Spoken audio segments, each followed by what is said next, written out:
Jenny. Oh, so, gano'ng katagal ka na dito sa TAF? I'm 30 years.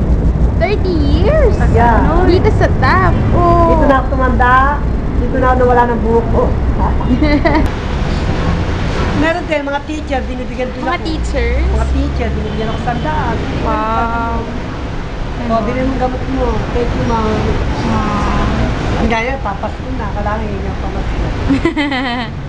Kasi matagal lang tayo wala. Papakasyon na. Matagal na ako dito, 1987. Ah, talaga? So, ilan taon ka na ngayon?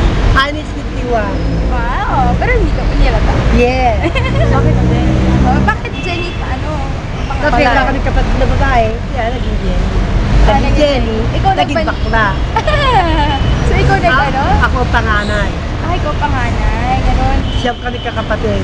Puro lalaki. Ah, asan may mga kapatid mo ngayon? Wala na. Nag-asawa na sila lahat. Namatay nanay ko, tatay ko. Namatay nanay ko 1987. Tatay ko naman 1988. Unay lang lumabas na kami. Ah, so ikaw naman isa ngayon. May ano ka ba? May ano ka Kaya ba? tama na lang. Ah, ikaw. Ako wala pa ako asawa dalaga. Wow! Bakit talaga? Wala pa ako asawa. Oh, bakit ano? Ba't ka na punta dito? Kung araw, mamumurot ako mga basura, Oo. magbenta. Oh, tapos, bakit dito sa Lasal? Bakit napili? Nagustuhan ko. Masaya. Nakakilala na ako, mabait kasi ako. Ako ang tuwala. Noong po sa nila ako pinapalitan dala, pinabalik ko naman sa kanila. Hindi na ako, pinalaki kami ng magulang ko.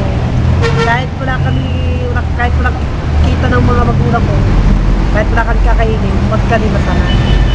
Tsaka hindi naman masama magnakaw. Diba? Tsaka umuulang, papayo, mapawid. Parang di kayo gagataan. Eh ano, ikaw may bahay ka na, bakit ka pa rin ano? Bahay, parang may bahay kami, ay wala na. Dinenta. Asan ba kayo dati? Sa Pandakat, yata. Panda ka, tapos lumipat kayo sa... Dinenta na ang bahay. Kasi pinalis kami ng mga swatter. Gaya niyan, 27, may pasok pa sila. Oh, 23, yun ang last natin.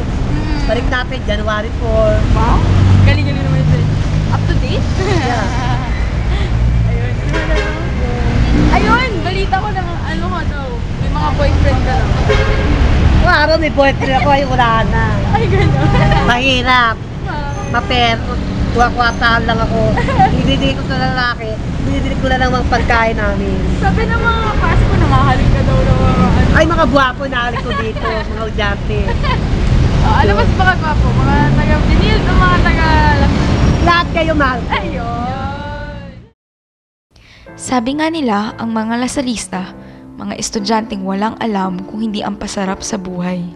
Sanay sa luho, nakakain ang kahit anumang gustuhin. Ngunit, ito ay taliwas sa inakala ng nakararami. Ginawang masikip ng Taft ang lugar para sa mga mahihirap at may kaya.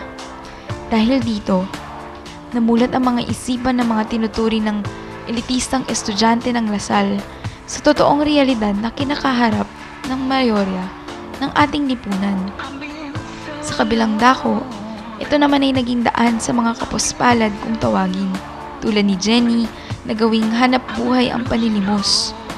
Kung tutuusin, walang masama sa pagtulong lalo't na't kung ikaw ay may kapasidad.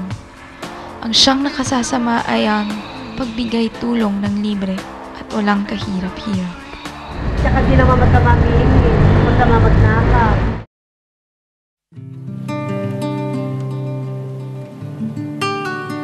Buhay sa lansangan.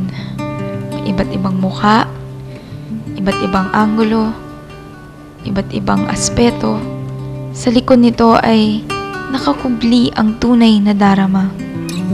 Ngunit anumang mukha ang masilayan, ang katotohanan ng tunay na damdamin ay mananatiling lihim.